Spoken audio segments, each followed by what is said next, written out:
Maria, who are you? What does your company do, and what problem do you solve? Hi, Cormac. My name is Maariyaah. I'm the founder and CEO of Silas InsureTech, and we are enhancing and streamlining the way that underwriters perform their core function, which is risk analysis. We solve the problem of fragmented document processing, difficulty in sort of accessing that data, and then helping out with the actual core functionality, which is the risk analysis process in its entirety. Nice. Okay. And people don't just get into this. I know you've got a bit of a backstory of being in the space. So yeah, what made you join this space? So I do have a background in insurance. I started off my career as an underwriter, commercial property underwriter at AIG. I was there for a few years before moving to Inigo Syndicate, which is a really well-known syndicate in the London market. And through my time there, I loved it. I loved my job. I loved the risk analysis process, but it was just very laborious in a lot of ways. It was a lot of manual tasks. It was a lot of admin that we had to do just to sort of get to the final part of the process, which was the part that I love the most, the risk analysis. And so over time, I eventually just got a little bit frustrated, left the industry, moved into tech, learned how to build the solutions that I was hoping someone would build during my time in insurance. Okay. Okay. And how long has that journey been to where you are today? So I must have left insurance probably about 3 years ago now, 2.5 years ago. I took some time away. I went on sabbatical. I traveled South America, which was incredible. And then at that point, I decided I wanted to move into tech and I wanted to shift my career.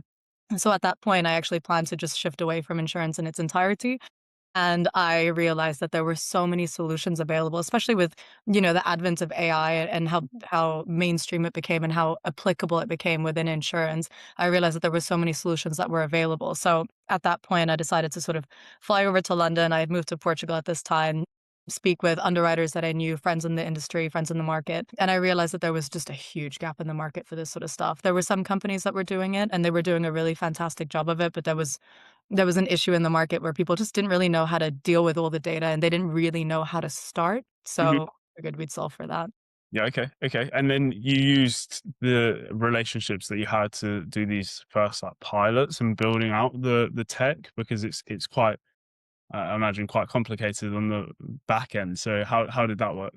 I think definitely having the connections in the industry and having worked in it for so long and knowing a lot of underwriters and knowing what the gaps in the market was as well, it definitely helped to secure the first pilots that we had. I think there was kind of, we were starting to see a shift in the industry as well, where people were starting to see that there was a real potential to bring in tech to help underwriters in their everyday tasks. So I think our timing was also really good. But yeah, of course, having the internal network and being able to leverage that and showing products that were really solving core fundamental issues in insurance, all of that sort of helped with us securing our first pilots. Yeah, perfect. Okay, yeah, good timing, network. Okay, yeah, yeah. Because And great products as well. yeah, of course.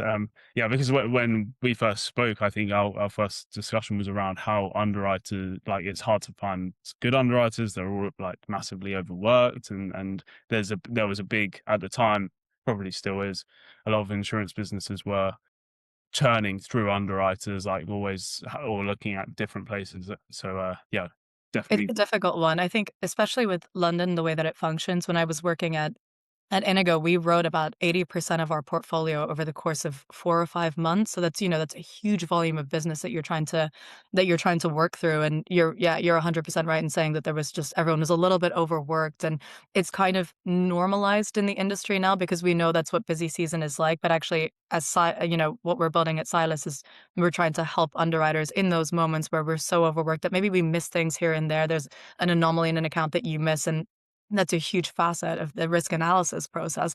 But if you miss those things because you're a little overworked and you don't have that much time, and you're trying to trend through hundreds of accounts, that's where we really wanted to lend a helping hand.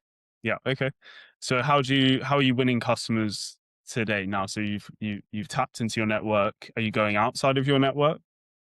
It's been a little bit of a combination. So obviously we're doing things like this. We're doing a webinar next month as well, to try and sort of spread the word and create a little bit more brand awareness. But I have to say our most sort of promising go-to-market strategy thus far has really been my internal network. I think I've had a lot of friends who have been incredibly supportive and have done a really great job of spreading the word that we're building something that's quite useful, and then kind of going from there. And I think the industry is quite small. They all reside in 1 square mile as well. So as we're starting to build out these features, I think word of mouth has been quite powerful for us. And it's enterprise deals, so there's always long sales cycles. So how are you balancing that with also developing and trying to keep on top of people? How has that been? It's been interesting. The sales cycles, you're absolutely right. They are 12 to 18 months in insurance. So it's been something that's kind of been top of mind since we started Silas, to be completely honest. But we started those conversations early. We're building products that are really easy to sort of integrate into the insurance company's workflows as well. So there isn't too much friction there.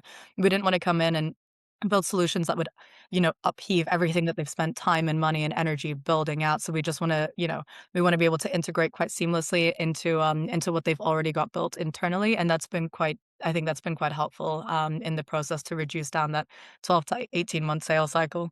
Yeah, no, that makes sense. Okay, so that's all the things that have been going well. What's a mistake that you've made early on with growth? It's such an interesting question. I think there's a lot of learning curves, when you start off something like this, especially when you're dealing with an industry like insurance, where you wanna make sure that you're adding value and not taking up too much time. I think one thing that we did that we could have dealt with a little bit quicker was maybe building out certain features or thinking about certain features that we didn't necessarily know had the strongest product market fit. So to give an example, we wanted to build out a mapping functionality. And at this point, I was living in Lisbon and I was flying back and forth to London sort of every month or every few months. And what I realized in one of my trips was that actually there were plenty of mapping features that had been built to, to an excellent level. And at that point, we decided we maybe didn't need to build that ourselves. And we'd spent a little bit of time planning that. We spent a bit of time trying to understand, how to execute it, how to get to gather the information that we needed for it. And actually, ultimately, we decided not to build it. So I think coming to those decisions a little bit more quickly and being closer to the market would have been something I would have done differently.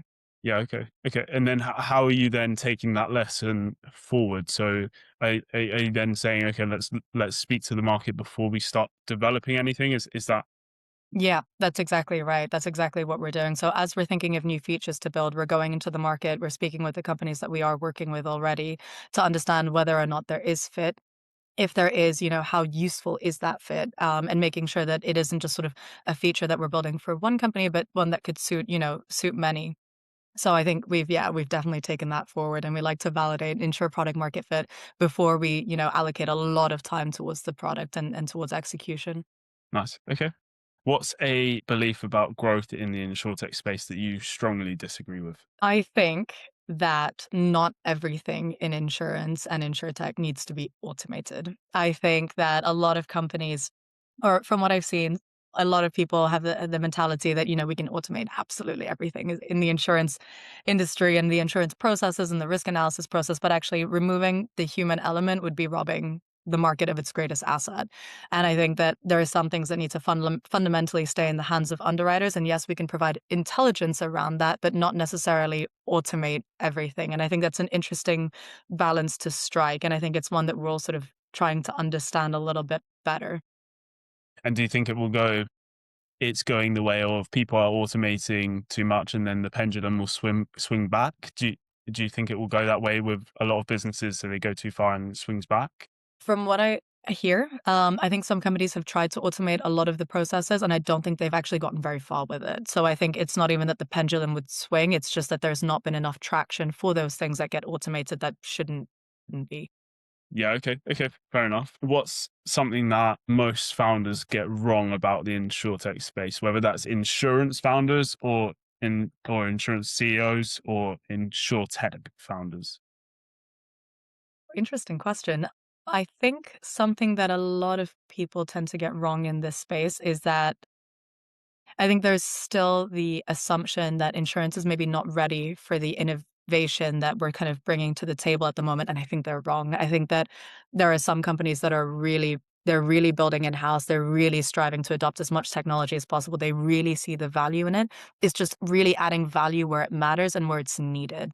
Issue that that people are facing. I think there's still this mentality that maybe insurance isn't quite ready for it, and I don't agree with that. I think they really are. I think we've seen a huge shift in that mentality and that approach, maybe even over the past year, maybe the past year and a half. But since I've left insurance, there are a lot of companies have AI committees, they have growth and change committees, huge departments that are allocated towards enhancing and bringing in sort of the tech that we have available to us. So I don't agree necessarily that insurance isn't ready for it. I think they are, and I think they're searching for solutions. I agree. Okay. What's a metric that you've seen a lot of people track that you don't think people should be tracking? I think one that we tracked quite a lot, and that I think a lot of people track that maybe isn't so necessary, is the vanity metrics, things like pilots. Pilots are great and they're incredibly helpful, but I think what really matters is the conversion rates.